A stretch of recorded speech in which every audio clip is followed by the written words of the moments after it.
The harvest is really and truly well underway as we're chopping, we're making hay, we're doing an awful lot of things that require fuel.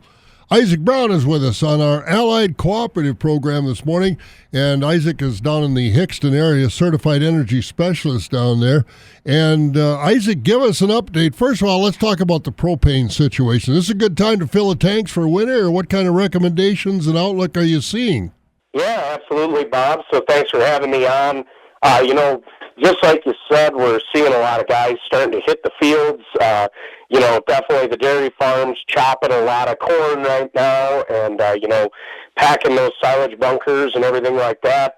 And, some of those 94-day to 100-day varieties of a lot of corn, definitely soybeans as well coming off, but we focus more on the corn with propane. A lot of that on the sand ground and the lighter soils, guys are going gangbusters, and you can't blame them when you look at these 70 and 80 degree highs we're getting during the day. It's definitely an efficient time to run the grain dryers. You don't have to heat up that air, you don't have to heat up the bin, you don't have to heat up the grain as much, and it definitely cuts down on propane consumption. And we've definitely seen, with the milder start to fall here, there's still a pretty good opportunity to fill up those residential tanks as well. And we've got lots of people, getting on schedule for those fills. So definitely reach out to us here at Allied Co-op, or, if you're further out there, whoever your propane provider is, and get those tanks filled up. I mean, it kind of took the back burner in a lot of people's minds this year after last year's mild winter. A lot of tanks were still 50, 60, 70% full. But, if you're at 50%, give us a ring. We'll be glad to get that tank topped off. I think you'll be really happy with the pricing you'll see. And be ready, because what they're projecting, I think, as we all can kind of figure, a more seasonal Wisconsin winter, not as mild as last year. Yeah, I don't think we can get lucky 2 years in a row. So, Isaac, you're saying right now both the supply and the price are kind of in the advantage of the consumer right now. Take advantage of it while you can. I would definitely say that's the case. And, really one of the other things with propane, we export way more propane than we consume here in the United States. A lot of that going overseas. The largest consumer of North American liquefied petroleum gas is going to be China. And, China right now is experiencing some economic hardship, and that's definitely reflected in the propane price as well. So. Well, what about other energy sources that we've got?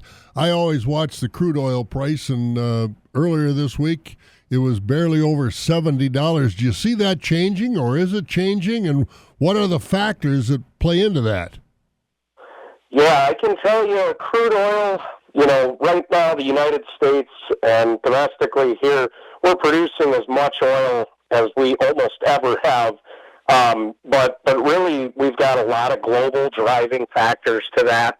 And, some top importers to China are trying to stimulate their economy right now. We're seeing tensions in the Middle East between Hezbollah and, Israel, and that's also put a strain on production in that region. We also locally here in the U.S. have a pretty substantial hurricane shutdown in the Gulf Coast right now. That region is experiencing some hardship with crude oil production and exportation. So that's kind of where we're going to see maybe this week a small bump in crude, kind of looking more into that $72, $73 a barrel type number. So that's a 2% bump over what it was just on Monday. So that's kind of what we're looking at there. But you don't see 10, 15, 20% anytime soon. No, I think it's going to be relatively short-lived with domestic production here. We've dealt with hurricanes before. We've got a lot of resources to get crude oil out of the ground and to our consumers. But your advice right now, Isaac, to consumers, fill up those propane tanks and take advantage of the situation the way it is right now. Yeah, and I guess I wouldn't sit here crying wolf. We kind of always see right in September, farmers and even into early October, farmers, truckers, everyone's kind of ramping up with agricultural production nationwide, and we typically see that little bump in diesel fuel. So if you haven't got those diesel barrels filled, or you haven't had a contract or something like that, I wouldn't be too worried. I think this is somewhat of a short-lived bump here, and we just have to kind of get through it. It's not as bad as like a 15-20 cent increase. It's less than that. So. Well, that's good news, and we thank you for the update. Isaac, you have a good day. Yeah, appreciate it much, Bob. You too. Isaac Brown, certified energy specialist. He's down in the Hickston mill with Allied Cooperative. I'm Bob Bosold.